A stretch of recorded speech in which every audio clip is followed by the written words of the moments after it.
I ate alone on my 75th birthday, while my family was on vacation using my money. My 75th birthday was supposed to be special. I'd been promised something I hadn't had in years. A little joy, a little sunshine, and a reason to feel seen again. So I got dressed. I cooked. I waited. But what happened that day changed how I saw everything and everyone around me. I may be old, but I'm not blind. And I'm certainly not helpless. Before I begin my story, I just want to say thank you for listening to me pour my heart out. Let me know in the comments where you're listening from and what time it is. I love hearing from you. And if you haven't already, please hit the subscribe button. It helps me more than you know. Now let me tell you what really happened. I'd been looking forward to that trip for months. My son Andre told me back in February that they were planning something special for my 75th birthday. A real vacation, he said. Somewhere warm. Just pack your good dresses, Mama. Leave the rest to us. I smiled so hard that day I nearly dropped my coffee. It had been years since I'd been anywhere besides church or the pharmacy. I hadn't seen a beach since my husband passed. When I asked about cost, Andre brushed it off. You worked your whole life, didn't you? You deserve this. Let us handle it. A week later, he asked to borrow my credit card just to lock in the rates and book the group tickets. I hesitated for a moment, but I trusted my boy. I handed it over and didn't ask too many questions. He kept saying we'd go sometime in late April, early May. When April came and went, I asked about the date again. He said, we're just working out the schedule. It'll line up perfectly with your birthday. Promise. I believed him. I even bought a new suitcase. Purple. On sale. I kept it by the front door, tag still on. I packed it slowly over 2 weeks. I laid out my favorite sundress, the one with the hibiscus print. My church sandals. A sun hat I hadn't worn in 8 years. I even put in my husband's handkerchief. Just for comfort. It made me feel like he'd be coming too in spirit. But the night before my birthday, Andre called. He sounded rushed, like he was driving. Mama, I hate to say it, but the trip's getting pushed back a little bit, he said. My heart dropped. Oh. For how long? Not long. Maybe a few more weeks. Just some scheduling stuff on our end. Oh, okay. So, I'll see you tomorrow at least? For dinner. There was a pause. Of course, he said. Wouldn't miss it. We'll stop by for sure. That was enough for me. I tried not to sound disappointed. After all, plans change. Life gets busy. I told myself it was fine. At least I'd see them. So on the morning of my 75th birthday, I woke up early and turned on my gospel playlist. I put on a fresh pot of coffee and started cooking. Fried chicken, yams, macaroni, fresh string beans with smoked turkey. I baked a sweet potato pie from scratch. Used real vanilla this time, not the imitation stuff. I even brought out the good china from the top cabinet. The one with the gold trim I only used on holidays. I set the table for 5. Me, Andre, his wife Brianna, their daughter Imani, and maybe Tyrell from next door if they decided to bring him a plate. I dressed in the blue floral dress my husband used to say made me look 10 years younger. I curled my hair. Put on a little lipstick. I lit the tall candles I usually save for Easter dinner. The house smelled like love. By 5 o'clock I was ready. By 6 I started to worry. By 7 I had reheated everything twice. By 8 I stopped checking the window. By 9 I was sitting at the table alone. The candles had melted halfway down. The food was cold. My lipstick was smudged. I stared at the empty plates across from me and tried to tell myself maybe something had come up. Maybe they just lost track of time. Maybe the baby had an emergency. Maybe the car broke down. Maybe the phone died. But I knew. Nobody was coming. My hand trembled as I lifted the fork. I couldn't eat much. The food didn't taste the same anymore. I took a few bites, then pushed the plate away and rested my elbows on the table. I stared at the birthday card I had bought for myself last week from the dollar store. It said, "You're still glowing," in pink glitter. I thought it was cute when I saw it. Now it just felt like a joke. I cried then. Not loudly. Just quietly. The kind of crying that slips out of you when you've been holding it in all day. My shoulders shook. I wiped my face with the edge of the tablecloth and sat in the silence, letting it hurt. No one called. No one texted. Not even a "Happy birthday, Mama." At around 10:30, I wrapped the pie in foil and put everything in the fridge. I blew out the candles. I changed into my nightgown. I sat on the edge of the bed and looked at the purple suitcase by the door. Still packed. Still waiting. I turned off the light and laid down slowly, the ache in my knees a little sharper than usual. I stared at the ceiling fan as it turned, the soft whir of the blades the only sound in the room. I folded my hands over my stomach and whispered, maybe they forgot. I tried to believe that. But somewhere deep down I knew. They hadn't forgotten. They just didn't come. The morning after my 75th birthday I woke up to a still house. Not the peaceful kind of still. The hollow kind. I sat on the edge of my bed for a long time, staring at the little purple suitcase I had packed and repacked for weeks. The tag still hung from the handle untouched. A part of me still wanted to believe the trip was simply delayed like Andre said, that it would happen another day. That I just needed to be patient. I went through my usual motions. Brushed my teeth, tied my scarf tight, shuffled into the kitchen in my slippers. But everything felt slow, like I was dragging my bones through a dream. I made a cup of tea but didn't drink it.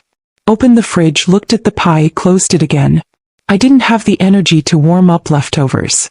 The dishes from last night were still stacked in the sink. I didn't touch them either. I sat on the couch, wrapped in my old knit shawl, the one Harold gave me before he passed. It smelled faintly like cedar and lavender. I stared at the floor for a long time, listening to the ticking clock on the wall.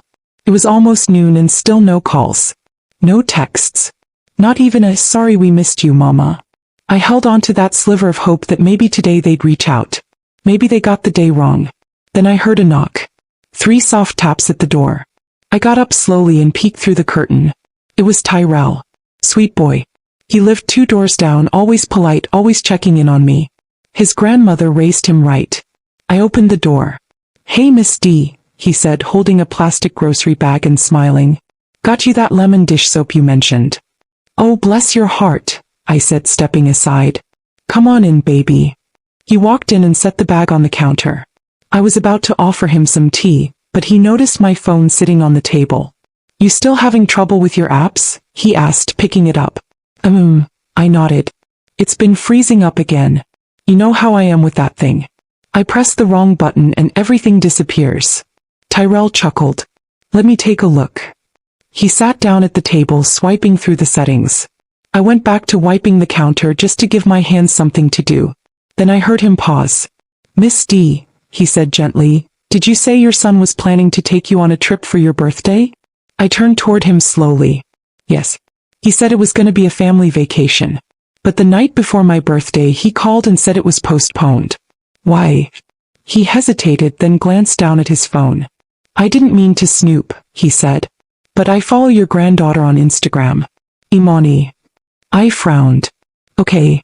He flipped the phone around to show me. There was, clear as day, a beach, white sand, blue water, and in the middle of it, my family. My son Andre, his wife Brianna, and Imani, all wearing matching shirts that said, "Win Family Vacation." They were smiling, tanned, holding fruity drinks and posing in front of a giant hotel pool. The caption said, "Much needed reset, sun with face, #WinFamily, #no drama, just sunshine." It had been posted the night before. On my birthday. I stared at the photo, frozen. My mouth opened but no words came out. I slowly reached out and took the phone from Tyrell's hands, zooming in. It wasn't just a day trip. It was a full vacation. The kind with resorts and fancy dinners and spa days. I scrolled to the next post. Brianna was twirling in a sundress with a champagne glass. Another showed Andre laughing with a cigar in his hand. There was even a shot of Imani showing off her new gold bracelet. I scrolled and scrolled. Photo after photo. But no mention of me. Not one. Tyrell sat quietly. I could tell he didn't know what to say. I swallowed the lump in my throat and set the phone down gently. "They told me it was postponed," I whispered. "Said we'd reschedule. Said they'd come by for dinner." I felt the sting in my eyes before the tears came. I blinked fast, hoping to hold them back, but it didn't work. My shoulders trembled. I pressed my hands flat against the table to steady myself. "They left me," I said. "They really left me." Tyrell got up and knelt beside me, his voice soft. "I'm so sorry, Miss D. Thought you knew. If I had known." "It's not your fault, baby," I said, wiping my cheeks. "It's mine. For believing them." He didn't argue. He just sat with me. That's what made it worse. How someone who didn't owe me a thing could sit with me in my hurt, while the ones I raised, clothed, fed, left me out like I was nothing. After he left, I sat in silence for a while. Then something in me stirred. I need to know the full truth. I turned on my old computer and logged into my email. I hadn't checked it in weeks. Andre always told me not to worry about it. Said he handled all the bills and bookings through it. But I remembered one password. And that was enough. I typed in reservation in the search bar. The first result made my heart stop. An email from a luxury resort in Cancun. Booking confirmation. Full week. Ocean view suite. Spa add-ons. All paid in advance. Billing address. Dolores Wynn. Credit card. Mine. The same card Andre asked to hold for emergencies last month. I stared at the screen, hands shaking. My stomach twisted. They didn't just forget me. They used me. They used my money. Lied to my face. Took the vacation I was promised. Toasted drinks to a new chapter. And left me to cry over cold pie. I shut the laptop, pushed my chair back and stood up. I walked to the mirror in the hallway and looked at myself. Not a fragile old woman. A mother who had been taken for granted. A woman who had been silent too long. And for the first time in a long time I felt something shift inside me. Not bitterness. Not hate. Just clarity. After I saw the booking email, something in me went quiet. Not numb. Just still. Like my spirit had sat down to catch its breath. I didn't call Andre right away. I didn't text. I didn't slam drawers or throw nothing across the room. That ain't me. I just stood in my hallway looking at my reflection in the old mirror. Same one Harold hung when we first moved in. I looked at myself long and hard. I saw every wrinkle, every freckle, every years-old smile line that now curved into something sadder. But I didn't feel weak. I felt awake. The next afternoon I got a call from Brianna. Her voice was sugar-sweet like nothing had happened. She said they were back in town, and so sorry we missed your big day, Miss D. Like she didn't have my number all week long. Then she said, Andre's gonna come by and bring you something nice. I didn't respond. I just said, all right, and hung up. Sure enough, Andre showed up that evening around 6. He didn't even knock. Just walked in like he used to when he was a teenager. I was in the kitchen folding dish towels. I didn't even look up. Hey mama, he said like he'd just come back from the store. We brought you this. He placed a white paper bag on the table. Inside was a slice of red velvet cake from some fancy bakery, wrapped like it came from a wedding, not a birthday. I looked at the cake. Then I looked at him. That what you brought back from Mexico? I asked. His smile faded for a second. Just a second. Then he chuckled. Oh, so you saw the photos. I saw everything, I said. The drinks. The hotel. The shirts. The bracelet on Imani's wrist. The steak dinner. All of it. On my birthday. Andre scratched his neck and shrugged. Mama, we didn't think you'd want to travel all that way. You get tired easy. That's not what you told me. You told me it was postponed. We changed the plans last minute, he said. It wasn't that deep. I stepped around the counter slowly. My voice was calm, but I could feel the heat in my chest. Use my credit card, Andre. You paid for the whole thing in my name. His head jerked back like I'd slapped him. What? It wasn't like that. You gave me the card for emergencies. I figured you'd be fine with it once you saw we enjoyed ourselves. You figured, I repeated. You figured your mama, who cooked a full meal and set a table in a dress on her 75th birthday, would be fine being lied to, left out, paying for her own exclusion. Andre looked annoyed now. Defensive. Mama, it was just one birthday. You've had 74 of them. My hands trembled. I gripped the edge of the table. One birthday, I said. It was the first birthday I've had without your father. And I thought maybe, just maybe, you wanted to spend it with me. Not run from me. He groaned and dropped into the chair like he was exhausted. You're being dramatic. I blinked, stunned. Dramatic? Yes, he snapped. It's not like we left you with nothing. You had food. You always say you don't need much. Why is this suddenly some big crisis? I stepped back. My heart was pounding in my chest. I thought about how I used to hold him when he had fevers. How I skipped meals so he could eat. How I pawned my wedding ring once to pay for his braces.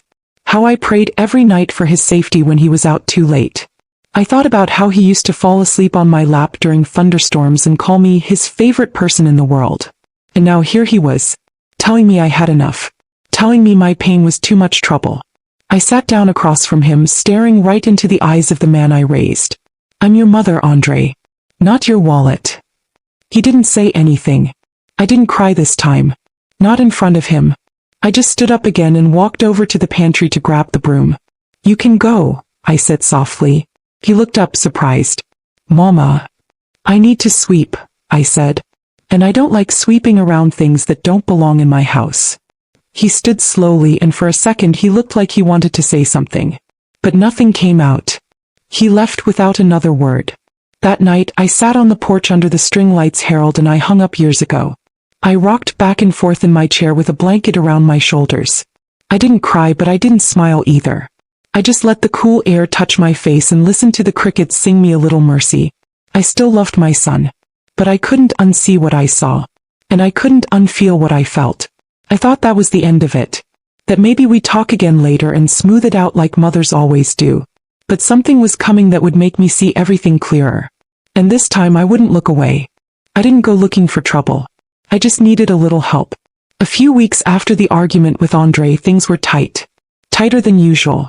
I was running low on groceries and the power bill had come in higher than I expected. I didn't panic. I'd been through worse. I just figured I'd borrow a little until my check came in. Tyrell, bless his heart, had told me about a retired judge who volunteered at the community center. Nora Blake. Said she helped older women get access to legal advice and support. She's sharp, Miss D, he said. Doesn't play games. You'll like her. I didn't want to bother nobody, but I called. She came over the next afternoon.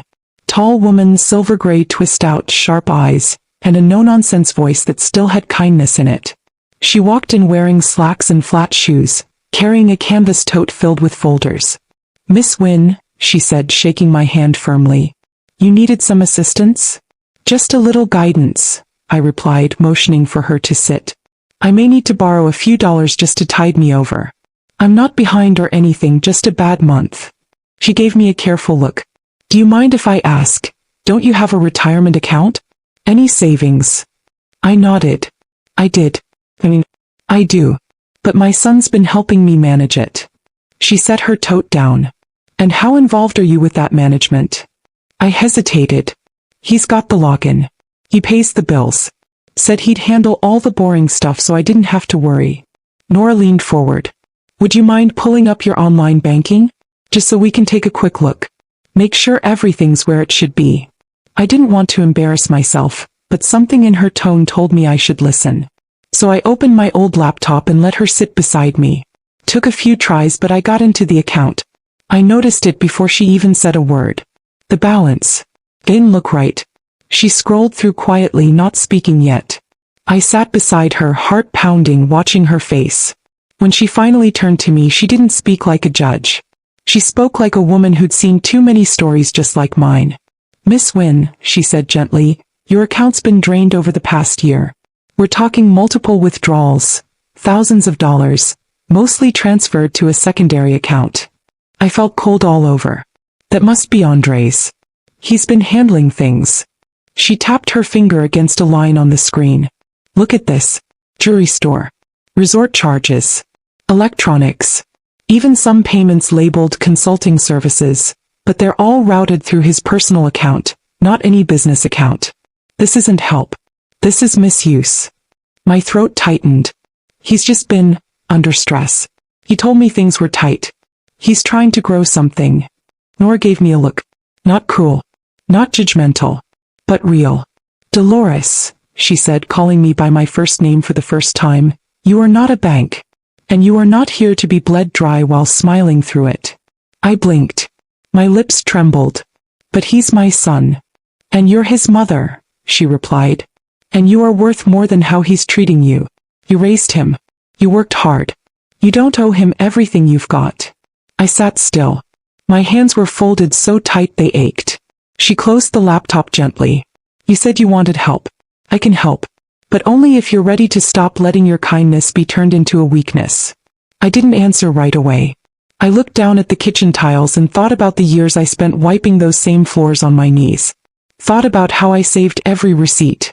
How I skipped hair appointments so Andre could have football cleats. How I never once let him see how scared I was when the money ran thin.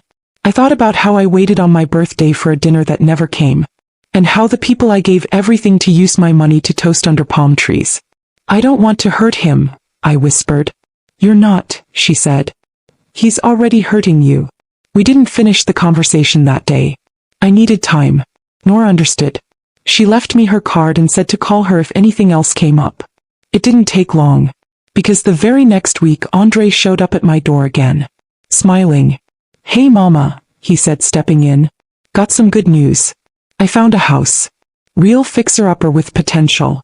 I'm trying to put in an offer before it gets snapped up. I raised my eyebrows. Oh. He sat at the table like it was his own. I need 40 grand to secure the down payment. I figured maybe you could front me part of the inheritance now. You know, before it's too late. That was it. That was the moment the air left my lungs like a punch. I looked him in the face. He didn't even flinch. He truly believed he was entitled to the life I'd built. I don't have that kind of money, I said. He leaned back. Sure you do. You just don't want to help. My voice was flat. You've been helping yourself, Andre. I've seen the charges. His expression changed. Excuse me. I saw the resort charges. The jewelry. The electronics. You've been draining my account. He stood up. You went through my stuff? No, I said calmly. I went through mine. He scoffed. So what? You're cutting me off now? After everything I've done for you? You mean using me? I said, standing too. Lying to me? Leaving me home on my birthday while you drank and danced on my dime.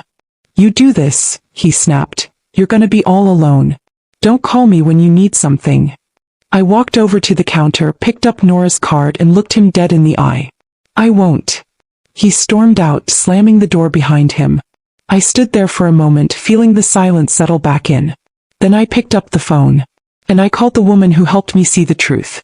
Nora, I said. Let's get started. It didn't take long for the ripple to reach him. The very same week Nora helped me transfer my accounts, lock my credit and revoke Andre's access, the calls started. First it was a string of missed call, Andre win notifications. Then came the text. Short, tense. Mama, we need to talk. Why is my card getting declined? Call me now. This is serious. I didn't answer. I didn't need to anymore.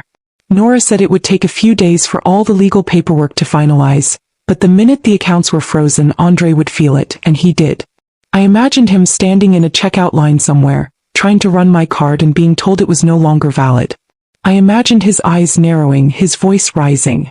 I imagined the panic when he realized the bank login didn't work either. For the first time in a long time, I didn't feel guilty. I felt free. But of course, freedom doesn't come without a knock at the door. Saturday morning around 10, I was folding laundry when I heard the heavy thud of shoes on my porch. Before I could even peek through the curtain, the door flew open and Andre walked in, loud and steaming. What the hell is going on? I stayed calm. I'd practiced this moment in my head every night since I made the call to Nora.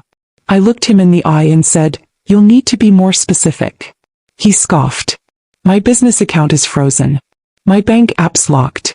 The credit card I was using for utilities just got shut down at the gas station. You trying to humiliate me, Mama? I'm trying to protect what's mine." He stepped closer. "You really gonna do this to your own son?" "No," I said softly. "You already did it to me." Brianna walked in behind him then. She wasn't dressed like usual. No heels, no tight blouse, no lip gloss. Just a wrinkled hoodie and a tight jaw. "I told you this was gonna blow up," she muttered to him, but loud enough for me to hear. Andre turned to her. "Stay out of it." "No," I said, cutting in. "Let her speak. I'd love to hear what y'all told yourselves while you were sipping drinks on my birthday using my own money." Brianna folded her arms and looked away. Andre didn't flinch. "We needed help, Mama. The business wasn't taking off like we hoped. You always said your money was for family." "My money was for emergencies," I said, stepping forward. "For groceries. Medicine. Maybe a grandchild's college fund. Not for vacations and designer handbags and dinners I never got invited to. We were gonna pay it back." "When?" I asked. "When I'm gone. After the funeral. When the house is sold." Andre's face flushed. "Don't say that." "Why not?" I snapped, the heat rising in my chest. You've already spent like I was dead. The silence that followed was thick. He finally spoke again, his voice low and bitter. You've always made things harder than they need to be. And you've always made promises you never kept, I said. You promised to come on my birthday. You promised we'd travel together. You promised I'd never have to feel forgotten. I could see something shift in his eyes then. Not guilt. Not sorrow. Just the realization that I wasn't bending this time. So what now? He asked. You gonna cut us off? For good? I didn't answer him. I just walked to the drawer near the dining room, pulled out a letter and laid it on the table. What's that? He asked. I knew will, I said. Drawn up last week. Every penny of mine is going to a women's shelter downtown. The one that helps older women get back on their feet after being used by the people they loved most. He blinked, stunned. You're cutting me out of your will? You cut yourself out the day you looked me in the eye and saw a resource instead of a mother. Brianna was crying now. Quietly. She grabbed her purse and backed toward the door. I didn't know it went that deep, she whispered. I thought you were okay with it. Andre said you knew. I didn't say anything. Sometimes silence tells the truth better than words ever could. She left without another word. Andre stood there a moment longer, jaw clenched, trying to think of something that might win me back. But there was nothing left to say. He finally turned and walked out, slamming the door so hard the picture of Harold on the shelf rattled. I went over and straightened it. Then I sat down at the table, looked at the half-folded laundry and laughed softly to myself. Not because any of it was funny, but because the sound of strength returning to your own bones can feel like joy after a long silence. For years I believed my love had to look like sacrifice. That being a good mother meant giving until I had nothing left. But now I knew better. I wasn't empty. I wasn't confused. I was just done being their foundation while they climbed over me to build castles I was never invited into. And for the first time in decades I looked around my house and felt something strange. It belonged to me again. A year passed. Quietly. Fully. Like spring blooming through cold soil. I won't lie. Some days were hard. The kind of hard where you sit by the window and wonder if maybe you were too harsh. If maybe you should have picked up when they called again. But then I'd remember the ache in my chest when I saw that Cancun photo. The way Andre looked me in the face and asked for an advance on my own death. The sting of sitting alone at my birthday table with a dress I ironed just for them. So no, I didn't pick up. Not when Andre called 4 weeks after the accounts were locked. Not when he sent a single text with no punctuation that read, "So it's like that?" Yes, it was like that. Because when I finally took control of my money, my name, my future, it felt like pulling myself out of a well I didn't know I was drowning in. Nora helped me get everything in place. We filed the paperwork to transfer all my assets out of Andre's reach. We revoked every authorization he'd ever claimed. We reported suspicious charges. Some even refunded. She even connected me with a financial advisor who didn't talk to me like I was slow or simple, but like a woman who knew the value of every dime she ever touched. Then we rewrote my will. Every dollar, every bond, every piece of land I still had, assigned to a foundation that builds housing and offers legal help for older women who've been manipulated or silenced by their families. I didn't tell anyone but Nora and Tyrell. Yes, Tyrell. That boy checked on me every week after everything fell apart. Sometimes he just brought bread or adjusted my TV remote. Other times he just sat and listened while I talked about Harold or how I used to sew prom dresses for half the block. He never asked for a thing. Never assumed he deserved something. So when my 76th birthday came around, I didn't set the table for ghosts. I reserved the small room at the community center. I ordered food, not fancy, just real. Fried chicken, red beans, deviled eggs, pound cake with lemon glaze. I wore a warm gold dress that made my eyes look bright again. And I invited people who had actually shown up when I was at my lowest. Tyrell was the first to arrive. Carried in 24 roses and a Bluetooth speaker playing Mahalia Jackson. Nora came next with her sharp suit and that wise smile. Then came the ladies from the foundation. Some with canes, some with grandbabies in tow, all of them dressed like royalty. We laughed. We danced. We passed around pound cake and stories. And Imani showed up. Yes, Imani. She came in quietly. No dramatic entrance. Just a soft knock on the door and a birthday card in her hand. She wasn't wearing designer anything. No new bracelets. No perfect hair. She looked nervous. Grandma, she said, standing by the door. I didn't know what they did. I really didn't. Daddy said you didn't want to travel. That you were too tired. I believed him. But I saw the receipts after, and the truth. I'm so sorry. I looked at her. My only granddaughter, once my little kitchen helper who used to stand on a stool to stir grits with both hands. I nodded slowly and said, "It hurt, baby." It did. She stepped forward. "Can I stay?" I didn't answer right away. Then I pulled out a plate, handed it to her and said, "Go on. Get you some of that pound cake before Nora finishes it." She smiled, shaky but grateful, and joined the circle. But I didn't hug her. Not yet. That's something she'd have to earn back. At the end of the evening, Tyrell offered to drive me home. I sat in the front seat with the roses in my lap, watching the sun dip low over the rooftops. He glanced at me and asked, "Was today better than last year?" I looked out the window and whispered, "It wasn't better. It was mine." When we got home, I stood on the porch for a long time. The wind was cool but gentle, brushing against my skin like a blessing. I looked out at the street and thought about how far I'd come. Then I walked inside, changed into my robe, and made a cup of tea. I didn't look at my phone. I didn't check to see if Andre had texted. I just sat at my kitchen table alone and smiled. Not because I was happy, but because I was whole. I gave them love. Now I'm giving myself peace. And that's the best birthday gift I've ever received.